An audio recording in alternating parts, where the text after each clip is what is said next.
যারা লীলা শুনতে বসেছেন এখন কিন্তু ভাববেন না আপনারা একটা সাগর পাড়ায় মানুষ। হ্যাঁ, এইটা ভাবনা নিয়ে কিন্তু আমার রাধা গোবিন্দের শয়নের পদাবলী দর্শন করতে নাই, শ্রবণও করতে নাই। এখন ভাবেন যে আমরা সবাই বৃন্দাবনের ব্রজগোপী, গোপী ভাব আনতে হবে অনুভবে। রাধা গোবিন্দ শয়নে আছে, কিন্তু সেই শয়ন জড় জগতের মতো নয়।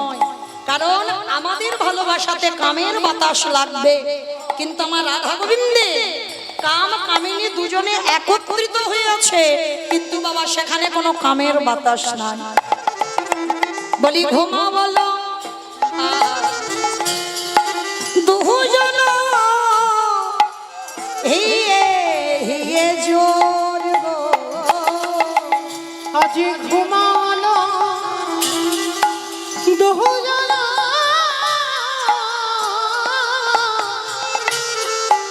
দেখো হিয়ে হিয়ে জোর।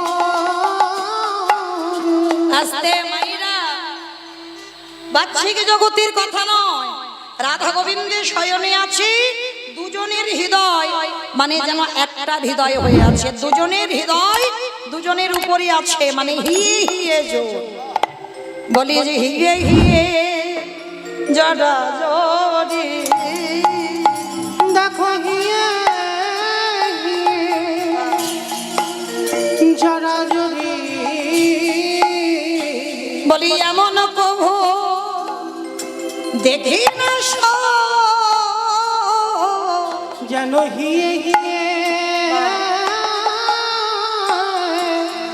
জড়া জড়ি। মানে উভয় উভবের উপরে ঘুমিয়ে আছে, ওই জন্য বলছি হিয়ে হিয়ে জোর। আরো কি বলছি জানো, অধরে ধর দিয়া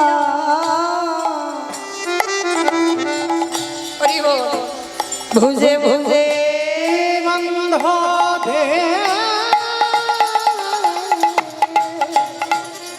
আজি অধরে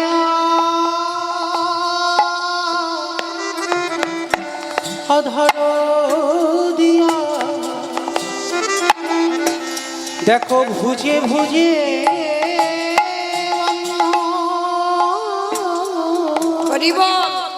জড় জগতের কথা নয়, রাধা গোবিন্দ শয়নে আছে অধরে অধর দিয়া, ভুজে ভুজে, ভুজ মানে বাহু, দুজনে বাহু বন্দী হয়ে আছে, অধরে ধর দিয়া ভুজে ভুজে